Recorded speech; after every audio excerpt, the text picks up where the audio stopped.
Praise the Lord. സ്നേഹമുള്ളവരെ, തിരുനാളുകൾ എന്ന Bible പഠന പരമ്പരയിലേക്ക് സ്വാഗതം. ഇന്ന് നമ്മൾ പഠന വിഷയമാക്കുന്നത് വാസ്തവത്തിൽ ഒരു തിരുനാൾ എന്നതിനേക്കാൾ കൂടുതൽ ഒരു ഓർമ്മ ദിവസമാണ്. എല്ലാ തിരുനാളുകളും ഓർമ്മ ദിവസമാണ്. പക്ഷേ ഇന്ന് നമ്മൾ പഠന വിഷയമാക്കാൻ പോകുന്നത് സകല മരിച്ചവരുടെയും ഓർമ്മ ആചരിക്കുന്നതിനെക്കുറിച്ചാണ്. ഓൾ സോൾസ് ഡേ എന്ന് പറയും. ലത്തീൻ സഭയിലാണെന്നുണ്ടെങ്കിൽ ഓൾ സെയിൻസ് ഡേ, സകല വിശുദ്ധരുടെയും തിരുനാൾ കഴിഞ്ഞ് പിറ്റേ ദിവസമാണ് ഓൾ സോൾസ് ഡേ ആയിട്ട് ആഘോഷിക്കുക, സകല മരിച്ചവരുടെയും. പൊതുവേ എല്ലായിടത്തും അങ്ങനെയാണ് ആചരിക്കുക. പക്ഷേ ചില സഭകളിൽ പ്രത്യേകമായ ചില ചട്ടവട്ടങ്ങളുണ്ട്, ചില ദിവസങ്ങളുണ്ട്. അതിനെക്കുറിച്ച് നമുക്ക് വഴിയെ കാണാവുന്നതാണ്. തുടക്കത്തിൽ നമുക്ക് ഒരു ബൈബിൾ ഭാഗം വായിക്കാം, സാധാരണ ചെയ്യാറുള്ളത് പോലെ. അതിനുശേഷം ഈ മരണത്തെയും മരണാനന്തര ജീവിതത്തെയും കുറിച്ച് ബൈബിൾ പഠിപ്പിക്കുന്ന കാര്യങ്ങൾ സഭയുടെ ആധികാരികമായ പഠനത്തിൻ്റെ വെളിച്ചത്തിൽ കാണാനായിട്ട് ശ്രമിക്കാം. കൊറിന്ത്യർക്ക് എഴുതിയ 1-ാം ലേഖനം അധ്യായം 15, 50 മുതൽ 58 വരെയുള്ള വാക്യങ്ങൾ. സഹോദരരെ, ശരീരത്തിനോ രക്തത്തിനോ ദൈവരാജ്യം അവകാശപ്പെടുത്തുക സാധ്യമല്ലെന്നും നശ്വരമായത് അനശ്വരമായതിനെ അവകാശപ്പെടുത്തുകയില്ല എന്ന് ഞാൻ പറയുന്നു. ഇതാ, ഞാൻ നിങ്ങളോടൊരു രഹസ്യം പറയുന്നു. നാം എല്ലാവരും നിദ്ര പ്രാപിക്കുകയില്ല. അവസാന കാഹളം മുഴങ്ങുമ്പോൾ കണ്ണിമയ്ക്കുന്നത്ര വേഗതയിൽ നാം എല്ലാവരും രൂപാന്തരപ്പെടും. എന്തെന്നാൽ കാഹളം മുഴങ്ങുകയും മരിച്ചവർ അക്ഷയരായി ഉയിർക്കുകയും നാം എല്ലാവരും രൂപാന്തരപ്പെടുകയും ചെയ്യും. നശ്വരമായത് അനശ്വരവും മർത്യമായത് അമർത്യവും ആകേണ്ടിയിരിക്കുന്നു. അങ്ങനെ നശ്വരമായത് അനശ്വരതയും മർത്യമായത് അമർത്യതയും പ്രാപിച്ചു കഴിയുമ്പോൾ മരണത്തെ വിജയം രസിച്ചു എന്ന് എഴുതപ്പെട്ടത് യാഥാർത്ഥ്യമാകും. മരണമേ, നിന്റെ വിജയം എവിടെ? മരണമേ, നിന്റെ ദംശനം എവിടെ? മരണത്തിൻ്റെ ദംശനം പാപവും പാപത്തിൻ്റെ ശക്തി നിയമവുമാണ്. നമ്മുടെ കർത്താവായ യേശു ക്രിസ്തു വഴി നമുക്ക് വിജയം നൽകുന്ന ദൈവത്തിന് നന്ദി. അതിനാൽ എൻ്റെ വത്സല സഹോദരരെ, കർത്താവിൽ നിങ്ങളുടെ ജോലി നിഷ്ഫലമല്ല എന്ന് ബോധ്യപ്പെട്ട് അവിടുത്തെ ജോലിയിൽ സദാ അഭിവൃദ്ധി പ്രാപിച്ച് സ്ഥിരചിത്തരും അചഞ്ചലരും ആയിരിക്കുവിൻ. ദൈവ വചനമാണ് നാം കേട്ടത്. സ്നേഹമുള്ളവരെ, എല്ലാവരെയും ചിന്താകുലരാക്കുന്ന ഒരു യാഥാർത്ഥ്യമാണ് മരണം. അനേകരതിനെ ഭയപ്പെടുന്നുണ്ട്. ചുരുക്കം പേർ മാത്രമേ സന്തോഷത്തോടെ മരണത്തെ സ്വീകരിക്കുകയുള്ളൂ. മരണത്തിന് ശേഷം എന്ത് സംഭവിക്കും? കൃത്യമായി ആർക്കും അറിയാൻ പാടില്ലാത്തൊരു യാഥാർത്ഥ്യം. ദൈവിക വെളിപാട് കൂടാതെ അതിനെക്കുറിച്ച് ഒന്നും തന്നെ നമുക്ക് പറയാൻ സാധിക്കുകയില്ല. പക്ഷേ ഒരു കാര്യം വ്യക്തമാണ്, എല്ലാവരും മരിക്കും. മരിക്കാതെ ഒരു മനുഷ്യനും ഇവിടെ ജീവിക്കുന്നില്ല. മനുഷ്യൻ എന്ന പദത്തിൻ്റെ അർത്ഥം തന്നെ മർത്യൻ, മരണമുള്ളവനെന്നാണെന്ന് തോന്നും. ഇങ്ങനെ എല്ലാ മരിച്ചവരെയും ഓർമ്മിക്കുന്നതിന് വേണ്ടി സഭ ഒരു പ്രത്യേക ദിവസം നിശ്ചയിച്ചിട്ടുണ്ട്. എല്ലാ വിശുദ്ധരുടെയും ഓർമ്മ ആചരിക്കുന്നതിൻ്റെ പിറ്റേ ദിവസമാണ് പൊതുവായിട്ട് നവംബർ 2-ാം തീയതി ഈ ഓർമ്മ ദിവസം ആചരിക്കുക. പൗരസ്ത്യ സഭയിൽ, പ്രത്യേകിച്ചും സീറോ മലബാർ സഭയിൽ ഈ ഓർമ്മ ദിവസം ആഘോഷിക്കുന്നത് വലിയ നോമ്പ് ആരംഭിക്കുന്നതിൻ്റെ തലേ വെള്ളിയാഴ്ചയാണ്. അപ്പോൾ ഓരോ സഭകളിലും ഓരോ പ്രത്യേക ദിവസം നിശ്ചയിച്ചിരിക്കുന്നു. പക്ഷേ ഒരു കാര്യം ശ്രദ്ധേയമാണ്, എല്ലാ സഭകളും എല്ലാ വിശ്വാസികളും മരണത്തെക്കുറിച്ച് ചിന്തിക്കുന്നുണ്ട്. അത് ക്രിസ്തീയ വിശ്വാസികൾ മാത്രമല്ല, എല്ലാവരും പറയാം, എല്ലാ മതക്കാരും മരണത്തെക്കുറിച്ച് ചിന്തിക്കുന്നുണ്ട്. മരണത്തിന് അപ്പുറം എന്ത് സംഭവിക്കും എന്നതിനെക്കുറിച്ച് വിചാരിക്കാറുണ്ട്. പലതരത്തിലുള്ള കാഴ്ചപ്പാട് കാത്തു സൂക്ഷിക്കാറുമുണ്ട്. മരണത്തോടുകൂടി ഈ ജീവിതം അവസാനിക്കുന്നെങ്കിലും ശരീരം അഴിഞ്ഞിട്ടും തീരാത്ത എന്തോ ഒന്ന് മനുഷ്യൻ്റെ വ്യക്തിത്വത്തിൻ്റെ ഭാഗമായി തുടരുന്നു എന്ന് മിക്കവാറും എല്ലാ മതങ്ങളും വിശ്വസിക്കുന്നുണ്ട്. മരണാനന്തര ജീവിതം അത് വീണ്ടും പല രീതിയിൽ പുനർജന്മങ്ങളിലൂടെ മനുഷ്യനായോ മൃഗമായോ ഏതെങ്കിലും ജീവിയായോ വീണ്ടും വീണ്ടും പുനർജനിക്കുമെന്നും പൂർണ്ണമായ മുക്തി നേടുന്നതുവരെ ഈ പുനർജന്മം തുടരുമെന്ന് ഭാരതത്തിൽ കരുതുന്നവരുണ്ട്. ഇപ്പോൾ മരിച്ചവരുടെ ആത്മാവാണെന്നാണ് പറയുക. ശരീരത്തെ നയിക്കുന്ന ആത്മാവ്. ശരീരം ഇല്ലാതാവുന്നു, പക്ഷേ ആത്മാവ് ജീവിക്കുന്നു. ശരീരത്തെ വേർവിട്ട ആത്മാവ് ചുറ്റി നടക്കുന്നുവെന്നും അത് മറ്റുപലരെയും ബാധിക്കുകയും ഉപദ്രവിക്കുകയൊക്കെ ചെയ്യുമെന്നും ഉള്ള വിചാരം ഉണ്ടായിരുന്നതുകൊണ്ടാണ് ഒരുപക്ഷെ മരിച്ചവരെ അടക്കുക എന്ന പദം തന്നെ ഉണ്ടായത്. നമ്മൾ ഒരാളെ കുഴികുത്തി സംസ്കരിക്കുന്നു പറയും, അത് വേറൊരു പദമാണ്. അപ്പോൾ എന്താണ് ചെയ്യുക? മരിച്ചവരെ എന്ത് ചെയ്യുന്നു? മരിച്ചവരെ അടക്കുന്നു എന്നാണ് പറയുക. എന്താണ് ഈ അടക്കുക എന്ന് പറഞ്ഞാൽ? കൊടുങ്കാറ്റിനെ അടക്കിയവനുണ്ട് യേശു. എന്തോ ഒരു വലിയ ശക്തിയെ അടക്കി നിർത്തുക, അതാണ് സാധാരണ അടക്കുക എന്ന പദം കൊണ്ട് ആദ്യമേ മനസ്സിലേക്ക് വരിക. അപ്പോഴെങ്ങനെയാണ് മരിച്ചവരെ അടക്കുന്നത്? മരിച്ചവരെ അടക്കേണ്ട ആവശ്യമല്ലോ ഉണ്ടോ? അപ്പോൾ ഇതിൻ്റെ പിന്നിലുള്ള പഴയ ചിന്താഗതി ഇതാണെന്ന് തോന്നുന്നു. മരിച്ചവരുടെ ആത്മാക്കൾ ചുറ്റിക്കറങ്ങി നടക്കുന്നു, അവർ പലരെയും ബാധിക്കുന്നു, ശല്യം ചെയ്യുന്നു, ഉപദ്രവിക്കുന്നു. അതുകൊണ്ട് അവരെ അടക്കിയേ മതിയാവൂ. മരിച്ചവരെ അടക്കുക. അതിനുവേണ്ടി കർമാദികൾ നടത്തുന്നു, ബലികളർപ്പിക്കുന്നു, എന്തെല്ലാം പൂജകൾ കാഴ്ചകൾ ഒക്കെ നടക്കുന്നു മരിച്ചവരെ അടക്കാൻ വേണ്ടി. മരിച്ച 7-ാം ദിവസം, മരിച്ച 41-ാം ദിവസം എല്ലാം ഇപ്രകാരമുള്ള കർമാദികളുണ്ട്. 40 ദിവസത്തേക്ക് ചുറ്റിക്കറങ്ങി നടക്കുമെന്ന് പല മതങ്ങളിലും ചിന്തകളുണ്ടായിരുന്നു. അതുകൊണ്ടാണ് 40-ാം ദിവസവും 41-ാം ദിവസവും ഒക്കെ വലിയ ആഘോഷമായിട്ട് ഇന്നും അല്ലെങ്കിൽ പ്രാർത്ഥനകളൊക്കെ നടത്തുന്നതിൻ്റെ പശ്ചാത്തലം. പക്ഷേ ദൈവിക വെളിപാടിലേക്ക് കടന്നു വരുമ്പോൾ മനസ്സിലാകുന്ന ഒരു കാര്യമുണ്ട്, ഈ മരിച്ചവരെ നമ്മൾ അടക്കേണ്ട കാര്യമില്ല. മരണത്തോടുകൂടി ഈ ഭൂമിയിലെ ജീവിതം അവസാനിക്കുകയാണ്. അയാൾ ഇനി ഇങ്ങോട്ട് കടന്നൊന്നും ആരെയും ഉപദ്രവിക്കാൻ പോകുന്നില്ല. മരിച്ചവരുടെ പ്രേതം ആരെയെങ്കിലും ബാധിച്ചതായിട്ട് ബൈബിളിൽ ഒരിടത്തും പറയുന്നില്ല. യേശു അത് അംഗീകരിക്കുന്നില്ല. ക്രൈസ്തവ വിശ്വാസത്തിൻ്റെ ആധികാരികമായ പ്രബോധനങ്ങളിൽ മരിച്ചവരുടെ ആത്മാക്കൾ മടങ്ങി വന്ന് ശല്യം ചെയ്യുന്നതായിട്ട് ഒരിക്കലും പറയുകയില്ല. ദർശനങ്ങളെക്കുറിച്ച് പ്രതിപാദിക്കാറുണ്ട്. അപ്പോൾ ദർശനം ഒരു മടങ്ങിവരവാകണമെന്നില്ല. ഇപ്പോൾ യേശുവിൻ്റെ മരണത്തോട് കല്ലറകൾ തുറന്നുവെന്നും മരിച്ചവരുടെ ആത്മാക്കൾ പ്രത്യക്ഷപ്പെട്ടു എന്ന് പറഞ്ഞതിനെക്കുറിച്ച് നമ്മൾ നേരത്തെ പഠിച്ചതാണ്. അതൊരു ദർശനമായി കാണാം. ആ ദർശനം വാസ്തവത്തിൽ ആൾ മടങ്ങി വരുന്നതല്ല. പ്രത്യേകമായൊരു ലക്ഷ്യം, ഒരു അർത്ഥം കൊടുക്കുന്നതിന് വേണ്ടി ദൈവം ചിലരെ ഇങ്ങനെ അനുവദിക്കുന്നു. ചില വ്യക്തികൾക്ക് ദർശനം നൽകാൻ അനുവദിക്കുന്നു, പ്രത്യേകമായൊരു ലക്ഷ്യത്തോടു കൂടിയാണ്. അപ്പോൾ ഈ മരിച്ചവർക്ക് എന്താണ് സംഭവിക്കുക, മരണത്തിന് ശേഷം എന്ത് സംഭവിക്കുന്നു, അതിനെക്കുറിച്ച് വളരെ ക്രമേണയാണ് ബൈബിളിൽ തന്നെ ഒരു വ്യക്തത ഉണ്ടാവുക. ദൈവിക വെളിപാട് തന്നെ സാവകാശമാണ് ഇതിനെക്കുറിച്ച് കിട്ടിയത്. ആദ്യം വിചാരിച്ചിരുന്നത് മനുഷ്യനെ സാധാരണ മരിച്ചവരെ അടക്കുകയാണ്. മരിച്ചവർ എന്ന് പറഞ്ഞാൽ കുഴിയിൽ മൂടുകയാണ്, കുഴി വെക്കുന്നു, ഭൂമിയിൽ ഒരു കുഴി കുത്തുന്നു, ആ കുഴിയിൽ ആളെ വയ്ക്കുന്നു, മണ്ണിട്ട് മൂടുന്നു. അപ്പോൾ മരിച്ചവരെ മണ്ണിൽ അടക്കിയെന്ന് പറയും. പക്ഷേ അത് പാതാളത്തിലേക്കുള്ള വഴിയായിട്ടാണ് ഈ കുഴിയെ കണ്ടിരുന്നത്. ഭൂമിക്കടിയിൽ പാതാളമുണ്ടത്രേ. ആ പാതാളത്തിലാണ് മരിച്ചവരെല്ലാവരും. ഒരിക്കലും മടങ്ങി വരാത്ത വൺ വേ ആണ്, വഴുവഴുപ്പുള്ള വഴിയാണ് ഈ കുഴി. ഈ കുഴിയിലൂടെ പാതാളത്തിലേക്ക് പോകുന്ന മരിച്ചവൻ ഒരിക്കലും മടങ്ങി വരികയില്ല. ഇതായിരുന്നു ആരംഭകാലത്തുണ്ടായിരുന്ന ചിന്ത. ജോബിൻ്റെ പുസ്തകമാണ് ഈ പ്രമേയം ഏറ്റവും ശക്തമായും വ്യക്തമായും ചർച്ച ചെയ്യുന്നത്. ജോബിൻ്റെ പുസ്തകത്തിൽ ഏറ്റവും വലിയ പ്രശ്നം ഇതാണ്: നീതിമാനായ മനുഷ്യൻ സഹിക്കുന്നത് എന്തുകൊണ്ട്? ഈ സഹിക്കുന്ന നീതിമാൻ എവിടെ കിട്ടും നീതി? ഈ ഭൂമിയിൽ മരണത്തിന് മുമ്പ് നീതി കിട്ടുന്നില്ല എങ്കിൽ അവൻ എവിടെയാണ് നീതി കിട്ടുക? കിട്ടുന്നില്ല എന്നുള്ളതാണ് പ്രശ്നം. അതാണ് ജോബിൻ്റെ ചോദ്യം. യാതൊരു തിന്മയും ചെയ്യാത്ത നീതി മാത്രം പ്രവർത്തിച്ചിരുന്ന ഈ ധനികനായ ജോബിന് ഒരു സുപ്രഭാതത്തിൽ എല്ലാം നഷ്ടപ്പെടുകയായി. സമ്പത്ത് നഷ്ടപ്പെട്ടു, മക്കൾ നഷ്ടപ്പെട്ടു, അവസാനം ആരോഗ്യവും നഷ്ടപ്പെട്ടു, ദേഹം മുഴുവനും കുഷ്ഠം ബാധിച്ച് അവയവങ്ങൾ അറ്റുപോയി, കറുത്ത രക്തം തുള്ളിയായി വീഴുന്നു. അതോടൊപ്പം ഈ അഴുകിയ മാംസത്തിൽ പുഴുക്കൾ ഇഴഞ്ഞു നടക്കുന്ന പുഴുക്കളെ പൊട്ടിയ കലക്കഷണം കൊണ്ട് തോണ്ടി മാറ്റിക്കൊണ്ട് ചാണകക്കൂനിലിരിക്കുന്ന ജോബിൻ്റെ ചിത്രമാണ് ബൈബിൾ വരച്ച് കാട്ടുക. ജോബ് ചോദിക്കും, എന്താണ് ഇതിൻ്റെ കാരണം? എനിക്കെന്താ സംഭവിക്കുക? അറിയാൻ പാടില്ല. ജോബിന് ചില വാക്യങ്ങൾ ഞാൻ വായിക്കട്ടെ. 7-ാമത്തെ അധ്യായം 7 മുതൽ 10 വരെയുള്ള വാക്യങ്ങൾ. എൻ്റെ ജീവനൊരു ശ്വാസം മാത്രമാണെന്ന് അനുസ്മരിക്കണമേ. എൻ്റെ കണ്ണുകൾ ഇനി ഒരിക്കലും നന്മ ദർശിക്കുകയില്ല. എന്നെ കാണാറുള്ള കണ്ണുകൾ പിന്നീട് ഒരിക്കലും എന്നെ കാണുകയില്ല. നീ എന്നെ നോക്കിയിരിക്കുകയും ഞാൻ പോയി കഴിഞ്ഞിരിക്കും. മേഘങ്ങൾ മാഞ്ഞു മറയുന്നത് പോലെ പാതാളത്തിൽ പതിക്കുന്നവൻ മടങ്ങി വരികയില്ല. അവൻ തൻ്റെ വീട്ടിലേക്ക് ഒരിക്കലും തിരിച്ചു വരുന്നില്ല. അവൻ്റെ ഭവനം ഇനി അവനെ അറിയുകയില്ല. മരിച്ച മനുഷ്യൻ പാതാളത്തിലേക്ക് പതിക്കുന്നു. ഷെയോൽ എന്നാണ് പറയുക. ഷെയോൽ എന്ന് ഹീബ്രുവിൽ പറയും, ഹാദസ് എന്ന് ഗ്രീക്കിൽ പറയും. പാതാളം മടങ്ങി വരാൻ സാധ്യതയില്ലാത്ത സ്ഥലമാണ് പാതാളം. 14-ാമത്തെ അധ്യായം 10 മുതൽ 12 വരെയുള്ള വാക്യങ്ങൾ ഇപ്രകാരമാണ് കാണുക. ജോബ് 14, 10, 12. മനുഷ്യൻ മരിക്കുന്നു, അവനെ മണ്ണിൽ സംസ്കരിക്കുന്നു. അന്ത്യശ്വാസം വലിച്ചാൽ പിന്നെ അവൻ എവിടെ? തടാകത്തിലെ ജലം വറ്റിപ്പോകുന്നത് പോലെ, നദി ഉണങ്ങി വരണ്ടു പോകുന്നത് പോലെയും മനുഷ്യൻ ശയ്യയെ അവലംബിക്കുന്നു, പിന്നെ എഴുന്നേൽക്കുന്നില്ല. ആകാശങ്ങൾ ഇല്ലാതാകുന്നതുവരെ അവൻ എഴുന്നേൽക്കുകയില്ല, ഉറക്കത്തിൽ നിന്ന് അവൻ ഉണരുകയുമില്ല. അങ്ങനെ നിത്യനിദ്രയിലാണ് അവൻ എന്ന ഒരു ചിന്തയാണ് കടന്നു വരിക. ഇതുതന്നെയാണ് യേശയ്യായുടെ പുസ്തകത്തിൽ നമ്മൾ കാണുക. യേശയ്യായുടെ പുസ്തകം 14-ാമത്തെ അധ്യായത്തിൽ ബാബിലോണിനെ കുറിച്ചൊരു കീർത്തനമുണ്ട്. ആ ബാബിലോണിനെ കുറിച്ചുള്ള കീർത്തനത്തിൽ 14-ാം അധ്യായം 9 മുതൽ 15 വരെയുള്ള വാക്യങ്ങൾ പ്രകാരമാണ് കാണുക. ബാബിലോൺ നശിപ്പിക്കപ്പെടും. നീ ചെല്ലുമ്പോൾ സ്വീകരിക്കാൻ താഴെ പാതാളം ഇളകിമറിയുന്നു.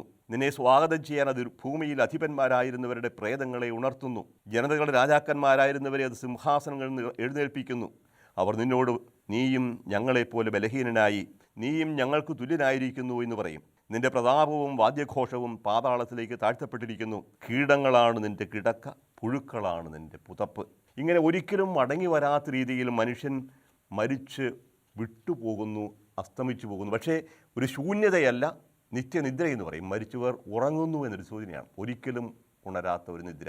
പക്ഷേ ഇത് മാത്രമല്ല ബൈബിളിന് പറയാനുള്ളത്. കാലക്രമത്തിൽ സാവകാശം ഈ മരിച്ചവരെക്കുറിച്ച് ചില മറ്റ് വ്യത്യസ്തമായ രീതികൾ കാണാൻ തുടങ്ങി. ജോബിൻ്റെ പുസ്തകത്തിൽ തന്നെ നമുക്കതിൻ്റെ സൂചന കാണാം. അപ്പോൾ മരണത്തിന് ശേഷം മടങ്ങി വരികയില്ല എന്ന് നിരാശപ്പെടുന്ന ജോബിൻ്റെ പുസ്തകം 19-ാമത്തെ അധ്യായം 23 മുതൽ 27 വരെയുള്ള വാക്യങ്ങൾ നമ്മൾ ഇപ്രകാരം കാണും. എൻ്റെ വാക്കുകൾ എഴുതപ്പെട്ടിരുന്നെങ്കിൽ, അവ ഒരു പുസ്തകത്തിൽ രേഖപ്പെടുത്തിയിരുന്നെങ്കിൽ, ഇരുമ്പ് നാരായവും ഈയവും കൊണ്ട് അവ എന്നേക്കുമായി പാറയിൽ ആലേഖനം ചെയ്തിരുന്നെങ്കിൽ, എനിക്ക് ന്യായം നടത്തുന്നവൻ ജീവിക്കുന്നെന്നും അവസാനം അവിടുന്ന് എനിക്ക് വേണ്ടി നിലകൊള്ളുമെന്നും ഞാൻ അറിയുന്നു. എൻ്റെ ചർമ്മം അഴുകിയില്ലാതായാലും എൻ്റെ മാംസത്തിൽ നിന്ന് ഞാൻ ദൈവത്തെ കാണും.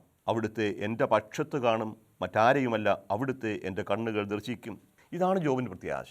ഇതൊരു പ്രത്യാശയാണ്. ഈ ചർമ്മമഴി ഇല്ലാതായാലും ഞാൻ ദൈവത്തെ കാണും. അപ്പോൾ മരണത്തിനപ്പുറത്തൊരു ജീവിതമുണ്ട് എന്നും ദൈവത്തെ കാണാൻ സാധിക്കുമെന്നൊരു പ്രത്യാശ ജോബിൻ്റെ പുസ്തകത്തിൽ കാണും. ഏശയ്യായുടെ പുസ്തകം 26-ാമത്തെ അധ്യായത്തിൽ പ്രകാരം ഒരു സൂചനയുണ്ട്. 26-ാമത്തെ അധ്യായം 19-ാമത്തെ വാക്യം. അങ്ങയുടെ മരിച്ചവർ ജീവിക്കും, അവരുടെ ശരീരം ഉയർത്തെഴുന്നേൽക്കും. പൂഴിയിൽ ശയിക്കുന്നവരെ ഉണർന്ന് സന്തോഷകീർത്തനം ആലപിക്കുവിൻ. അങ്ങയുടെ ഹിമകണം പ്രകാശം ചൊരിയുന്ന തുഷാരബിന്ദുവാണ്. നിഴലുകളുടെ താഴ്വരയിൽ അങ്ങ് അത് വർഷിക്കും. അങ്ങയുടെ മരിച്ചവർ ജീവിക്കും, അവരുടെ ശരീരം ഉയർത്തെഴുന്നേൽക്കും. ഇതാണ് പ്രത്യാശ. അപ്പോൾ സാവകാശം ഈ പ്രത്യാശ ശക്തിപ്പെട്ടു. ഈ ഒരു സാഹചര്യത്തിലാണ് മരിച്ചവർക്ക് വേണ്ടി പ്രാർത്ഥിക്കേണ്ട ഒരു ചിന്ത കടന്നു വരിക. മരിച്ചവർക്ക് വേണ്ടി പ്രാർത്ഥിക്കണം. മരിച്ചവരുടെ തെറ്റുകൾ പൂർണ്ണമായും പരിഹരിക്കപ്പെട്ടിട്ടില്ല എങ്കിൽ അവർക്ക് വേണ്ടി പരിഹാരം അനുഷ്ഠിക്കണം, അവർക്ക് വേണ്ടി പ്രാർത്ഥിക്കണം എന്ന് പഴയ നിയമത്തിൽ തന്നെ സൂചനയുണ്ട്. അത് മക്കമായരുടെ 2-ാം പുസ്തകം 12-ാമത്തെ അധ്യായം 42-45 വാക്യങ്ങൾ നമ്മൾ കാണുക. ഇവരുടെ പാപം തുടച്ചു മാറ്റണമെന്ന് യാചിച്ച് അവർ പ്രാർത്ഥനയിൽ മുഴുകി. പാപം നിമിത്തം മരണത്തിനിരയായവർക്ക് സംഭവിച്ചതെന്തെന്ന് ഒരിക്കൽ കണ്ട ജനത്തോട് പാപത്തിൽ നിന്ന് ഒഴിഞ്ഞു നിൽക്കാൻ വീരപുരുഷനായ യൂദാസ് ഉപദേശിച്ചു. അനന്തരം അവൻ അവരിൽ നിന്ന് 2000-ഓളം ദ്രാക്മ വെള്ളി പിരിച്ചെടുത്ത് പാപപരിഹാര ബലിക്കായി ജെറൂസലമിലേക്ക് അയച്ചു കൊടുത്തു. പുനരുത്ഥാനമുണ്ടാകുമെന്ന് ഉറച്ച് യൂദാസ് ചെയ്ത ഈ പ്രവൃത്തി ശ്രേഷ്ഠവും ഉചിതവും തന്നെ. മരിച്ചവർ ഉയിർക്കുമെന്ന പ്രതീക്ഷയില്ലായിരുന്നെങ്കിൽ അവർക്ക് വേണ്ടി പ്രാർത്ഥിക്കുന്നത് നിഷ്പ്രയോജനവും ഭോഷത്വമാകുമായിരുന്നു. എന്നാൽ ദൈവഭക്തിയോടെ മരിക്കുന്നവർക്കായി ഒരുക്കിയിരിക്കുന്ന അമൂല്യ സമ്മാനത്തെക്കുറിച്ച് അവൻ പ്രത്യാശ പുലർത്തിയെങ്കിൽ അത് പാവനവും ഭക്തിപൂർണവുമായ ഒരു ചിന്തയാണ്. അതിനാൽ മരിച്ചവർക്ക് പാപമോചനം ലഭിക്കുന്നതിന് അവൻ അവർക്ക് വേണ്ടി പരിഹാരകർമ്മം അനുഷ്ഠിച്ചു. ഇതാണ് വളരെ വ്യക്തമായിട്ട് കാണുന്ന മരിച്ചവർക്ക് വേണ്ടി പ്രാർത്ഥിക്കുന്നതിനെക്കുറിച്ച്. മരിച്ചവർക്കും പാപമോചനം ലഭിക്കും എന്ന വെളിപ്പെടുത്തൽ കിട്ടുന്ന ഭാഗം. അപ്പം മരിച്ചവർ നിത്യശൂന്യതയിലേക്ക് പോവുകയല്ല, നിത്യനിശബ്ദതയിൽ കഴിയുകയുമല്ല. മരിച്ചവർ ദൈവത്തിൻ്റെ ന്യായാസനത്തിന് മുമ്പ് നിൽക്കേണ്ടി വരും. ഒരിക്കലുകൊണ്ട് മരണമുണ്ട്. ആ മരണത്തിന് ശേഷം ഒരു വിധിയുണ്ടാകും. ആ വിധിയാണ് നിശ്ചയിക്കുക ഞാൻ എങ്ങോട്ട് പോകണമെന്ന്. അത് നമ്മൾ ബൈബിളിൻ്റെയും സഭാ പഠനങ്ങളുടെയും പശ്ചാത്തലത്തിൽ ഇപ്രകാരം പറയാൻ സാധിക്കും. എൻ്റെയൊക്കെ ചെറുപ്പകാലത്ത് എൻ്റെ വല്യമ്മ എന്നെ പഠിപ്പിച്ചതാണ്. മനുഷ്യൻ്റെ അന്ത്യങ്ങൾ 4. നമ്മളൊക്കെ പഠിക്കുമ്പോൾ 33 കൂട്ടം നമസ്കാരം ഉണ്ടായിരുന്നു. ആ നമസ്കാരങ്ങളിൽ ഒന്നിതാണ് മനുഷ്യൻ്റെ അന്ത്യം. എന്താണ് മനുഷ്യൻ്റെ അന്ത്യം? മരണം, വിധി, നരകം, മോക്ഷം. 4 കാര്യങ്ങളാണ്. മരണം എല്ലാവർക്കും ഉണ്ടാകും. ആ മരണസമയത്ത് തന്നെ വിധിയുണ്ടാകും എന്ന് പറഞ്ഞാൽ ഞാൻ ചെയ്ത എൻ്റെ പ്രവൃത്തിയുടെ, എൻ്റെ ജീവിതത്തിൻ്റെ പശ്ചാത്തലത്തിൽ ദൈവത്തിൻ്റെ മുമ്പിൽ ഞാൻ നിൽക്കുന്നു. എൻ്റെ മേൽ വിധി പ്രസ്താവിക്കപ്പെടുന്നു. ആ വിധി 3-1 ഒന്നിൽ സ്വർഗത്തിലേക്ക് പൂർണ്ണമായി നന്മയിൽ മാത്രം ജീവിക്കുന്ന വ്യക്തി, പൂർണ്ണമായ സ്നേഹത്തിൽ പൂർണ്ണ വ്യക്തി എന്നോടുകൂടെ പർദീസായിലായിരിക്കുക. 2-ാമത്തേത് ദൈവത്തെ അന്വേഷിക്കാതെ സ്വന്തം മനസാക്ഷിയെ നിഷേധിച്ചുകൊണ്ട് ദൈവത്തിന് പുറംതിരിഞ്ഞു മരിക്കുന്ന വ്യക്തിയാണെങ്കിൽ ശപിക്കപ്പെട്ടവരെ അകന്നു പോകുവിൻ നിത്യാഗ്നിയിലേക്ക്. അതാണ് നരകമെന്ന് പറയുക. ഇത് രണ്ടുമല്ലാതെ സ്നേഹത്തിൻ്റെ പൂർണ്ണതയിൽ എത്തിയിട്ടുമില്ല, അതേസമയം ദൈവത്തിൽ ആശ്രയിക്കുകയും ചെയ്യുന്നു. ഇനിയും ഒരു ശുദ്ധീകരണത്തിൻ്റെ വളരെ ആവശ്യമുള്ളൊരു സാഹചര്യമാണ് നിൽക്കുന്നതെങ്കിൽ അവരെ ശുദ്ധീകരണ സ്ഥലം എന്ന് പറഞ്ഞാൽ അഥവാ ശുദ്ധീകരണത്തിലേക്ക് വിടുന്നു. ശുദ്ധീകരണത്തിന് ശേഷം സ്നേഹത്തിന് പൂർണ്ണതയിലെത്തുന്ന വ്യക്തിയെ ദൈവം തൻ്റെ ഭവനത്തിലേക്ക് സ്വീകരിക്കുന്നു. ഇതാണ് മരണത്തിനപ്പുറത്തുള്ള ജീവിതത്തെക്കുറിച്ച് കത്തോലിക്കാ സഭ ബൈബിളിൻ്റെ പശ്ചാത്തലത്തിൽ പഠിപ്പിക്കുന്നത്. ഇപ്പോൾ നമ്മൾ കൃത്യമായിട്ട് പറയുന്നൊരു കാര്യം, ദൈവത്തിൻ്റെ മുമ്പിൽ നമ്മൾ നിൽക്കേണ്ടി വരും. എന്തുകൊണ്ടാണ് നമ്മൾ ഈ മരിച്ചവരെ ഓർമ്മിക്കുക? മരിച്ചവരെ ഓർമ്മിക്കുന്നത് മരിച്ചവർക്ക് വേണ്ടിയാണെന്ന് മാത്രം ഓർക്കരുത്. മരിച്ചവർക്ക് തീർച്ചയായിട്ടും അവർക്ക് വേണ്ടി പ്രാർത്ഥിക്കണം. മരിച്ചവരാണ് നമുക്ക് വേണ്ടി ജീവിച്ചത്. നമ്മുടെ മാതാപിതാക്കന്മാർ, ബന്ധുക്കൾ, സഹോദരങ്ങൾ, സ്നേഹിതർ, ഉപകാരികൾ, അവരുടെ എല്ലാം പ്രയത്നത്തിൻ്റെ ഫലമാണ് നമ്മുടെ ശരീരം. നമുക്കുള്ളതെല്ലാം മരിച്ചു നമുക്ക് വേണ്ടി തന്നവരാണ്, മാതാപിതാക്കന്മാരുടേതാണ്. അവരെ നമ്മൾ ഒരിക്കലും വിസ്മരിക്കരുത്. അവർ വിസ്മൃതിയിൽ ആണ്ടുപോകാൻ അനുവദിക്കരുത്. ദൈവത്തിൻ്റെ കരങ്ങളിലാണ് അവരെല്ലാവരും. പക്ഷേ ജീവിതകാലത്ത് എന്തെങ്കിലുമൊക്കെ പോരായ്മകൾ, കുറവുകൾ അവരുടെ ജീവിതത്തിൽ സംഭവിച്ചിട്ടുണ്ടെങ്കിൽ ക്ഷമിക്കണമേ എന്ന് പ്രാർത്ഥിക്കാനായി നമുക്ക് കടമയുണ്ട്, കൃപ കാണിക്കാൻ. അപ്പോൾ ദൈവത്തിൻ്റെ കരങ്ങളിൽ മരിച്ചവനും ജീവിച്ചിരിക്കുന്നവനാണ്. ദൈവത്തിന് മരണമില്ലല്ലോ. മരിച്ചവരും ജീവിച്ചിരിക്കുന്നവരും നമ്മളെ സംബന്ധിച്ചോളം മരിച്ചവരാണ്. പക്ഷേ അവരുടെ ജീവിതം ട്രാൻസ്ഫോം ചെയ്യുകയാണ്. ലത്തീൻ ഭാഷയിൽ ഒരു പ്രാർത്ഥനയുണ്ട്, വീത്ത മുത്താത്തൂർ നോൺ തോർലിത്തൂർ എന്ന് പറയും. ദൈവമേ, അങ്ങയുടെ വിശുദ്ധരുടെ ജീവിതം മാറുന്നു, മാറ്റപ്പെടുന്നു, പക്ഷേ എടുക്കപ്പെടുന്നില്ല. ജീവിതം എന്നേക്കുമായി അവസാനിക്കുന്നില്ല. ഒരിക്കൽ ലഭിച്ച ജീവിതം ഒരിക്കലും അവസാനിക്കുകയില്ല. നമുക്ക് തുടക്കമുണ്ട്, പക്ഷേ ഒടുക്കമില്ല. ശരീരം മരിക്കും, പക്ഷേ ഈ ശരീരത്തിൽ നിക്ഷിപ്തമായിരിക്കുന്ന ആത്മാവ് ഒരിക്കലും മരിക്കുന്നില്ല. നമ്മൾ ആത്മാവിൻ്റെ മരണം എന്ന് പറയും പാപം. പക്ഷേ അത് ആത്മാവിൻ്റെ ജീവൻ നഷ്ടപ്പെടുന്ന ദൈവവുമായിട്ടുള്ള ബന്ധം നഷ്ടപ്പെടുകയാണ്. പക്ഷേ ആത്മാവ് തുടരുന്നുണ്ട്. അപ്പോൾ ദൈവത്തിൽ നകന്നാലും തുടരുന്നു, പക്ഷേ ദൈവമില്ലാത്തൊരു ജീവിതമാണ്. അതിനാണ് നമ്മൾ നരകമെന്ന് പറയുക. അപ്പോൾ ദൈവത്തിൽ നകന്നു പോവുക. പക്ഷേ ഇപ്രകാരം ദൈവത്തോട് അടുക്കാനായിട്ട് ആഗ്രഹിക്കുന്ന ആത്മാവ്, ആ ആത്മാവ് ശുദ്ധീകരിക്കപ്പെടേണ്ട ആവശ്യമുണ്ട്. ഇനി മരണത്തിനപ്പുറവും ഒരു വളർച്ച സാധ്യമാണ്. വളർച്ച സ്നേഹത്തിലുള്ള വളർച്ചയാണ്. ദൈവത്തോടൊന്നിച്ചായിരിക്കുന്നവർക്കും ഉണ്ടാകും വളർച്ച. ഒരിക്കലും നിത്യതയിലേക്ക് പ്രവേശിച്ചാൽ അതുകൊണ്ടെല്ലാം അവസാനിക്കുകയല്ല. ദൈവത്തിൻ്റെ ആഴമേറിയ സ്നേഹത്തെ, ദൈവത്തെ അറിയുക, ആ അറിയൽ എന്നേക്കും നീണ്ടുപോകുന്നതാണ്. ഒരിക്കലും അസ്തമിക്കാത്ത അറിവാണ്.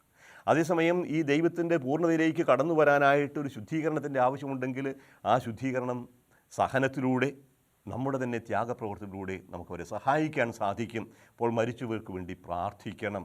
മരിച്ചവർക്ക് വേണ്ടി പ്രാർത്ഥിക്കുക മിക്കവാറും എല്ലാ മതങ്ങളും ചെയ്യുന്നതാണ്. ഈശ്വരവിശ്വാസമില്ലാത്തവർ മരണത്തെക്കുറിച്ച് എങ്ങനെ കാണും എന്ന് പറയാൻ പ്രയാസമാണ്. ഇതുകൊണ്ടെല്ലാം അവസാനിക്കുന്നുവെങ്കിൽ എന്താ ഒരർത്ഥം? എൻ്റെ മരണം കൊണ്ടെല്ലാം അവസാനിക്കുകയാണെങ്കിൽ എൻ്റെ ജീവിതത്തിന് എന്താ അർത്ഥമുണ്ട്? ഞാൻ ചെയ്യുന്ന അധ്വാനങ്ങൾക്ക്, ഞാൻ ചെയ്യുന്ന നന്മയ്ക്കും തിന്മയ്ക്കും ഇന്നു മാത്രമേ ഉള്ളൂവെങ്കിൽ ഇതിനപ്പുറത്തൊന്നും ഇല്ല എങ്കിൽ, മരണത്തിനപ്പുറം ഒരു ജീവിതമില്ലെങ്കിൽ മറ്റെല്ലാവരേക്കാൾ അസന്തുഷ്ടരാണ്, ശക്തരാണ് നമ്മൾ എന്ന് പറയും പൗലോസ്. അപ്പോൾ മരണത്തിനപ്പുറത്തേക്കൊരു ജീവിതമുണ്ട് എന്നുള്ളതാണ് നമുക്ക് ജീവിതത്തിൽ തന്നെ പ്രത്യാശ കൊടുക്കുക.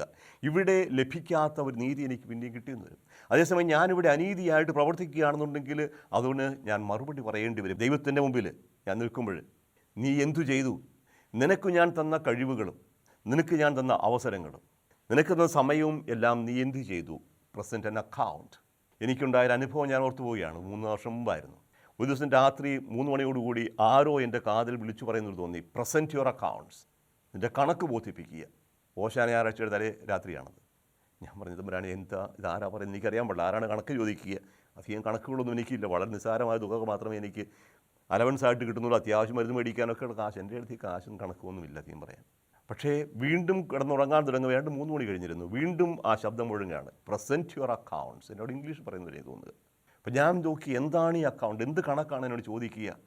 അവസാനം മനസ്സിലായി, ഞാൻ എൻ്റെ കയ്യിലുള്ള ചില്ലിക്കാശിൻ്റെ കണക്കല്ല ചോദിക്കുന്നത്, എൻ്റെ ജീവിതത്തിൻ്റെ കണക്കാണ്.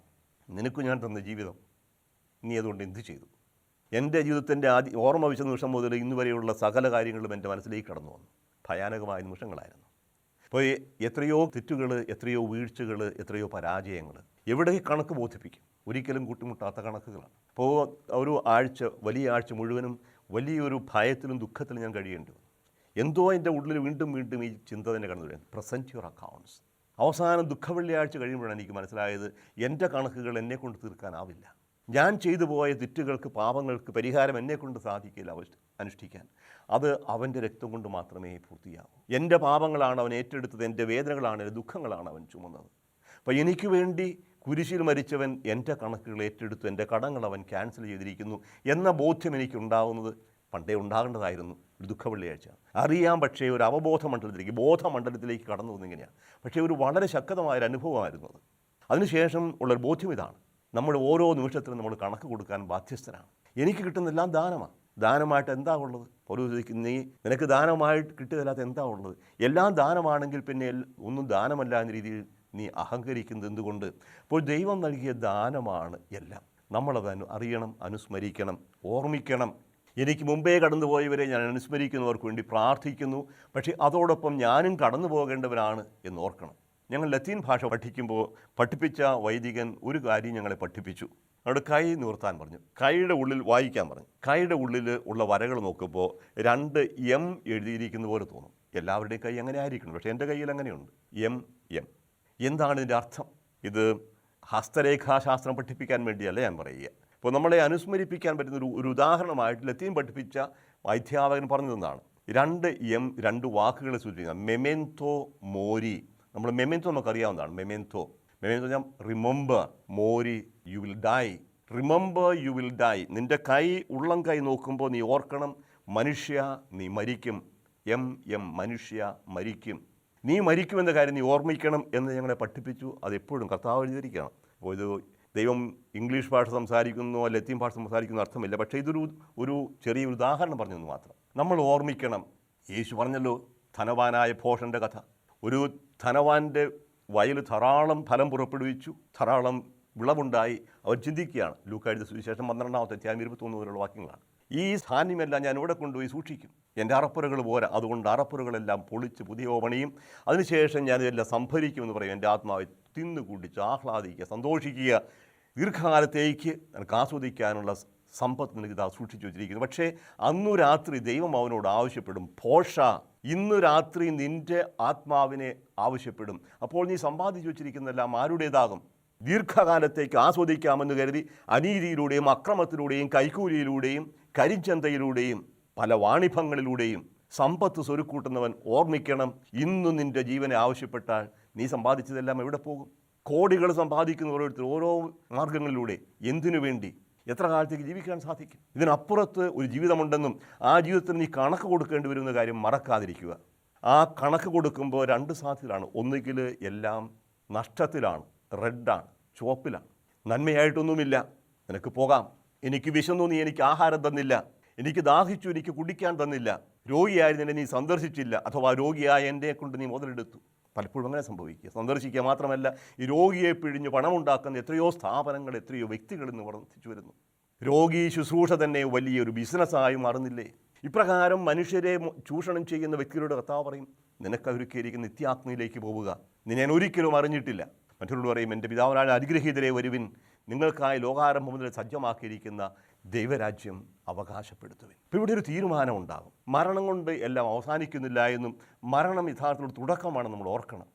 ഞാനൊരു മരണത്തിലൂടെ കടന്നുപോയ വ്യക്തിയാണ്. 2000-ലായിരുന്നു സംഭവിച്ചത്. AD 2000 ജൂൺ 20 ഞാൻ ആക്ച്വലി മരിച്ചു എന്ന് പറയാം. എൻ്റെ തലയിൽ നിങ്ങളൊരു ഓട്ട കാണും. ആ തലയിൽ ഓപ്പറേറ്റ് ചെയ്താണ്. രക്തം കട്ടയായി തലച്ചോറിൽ.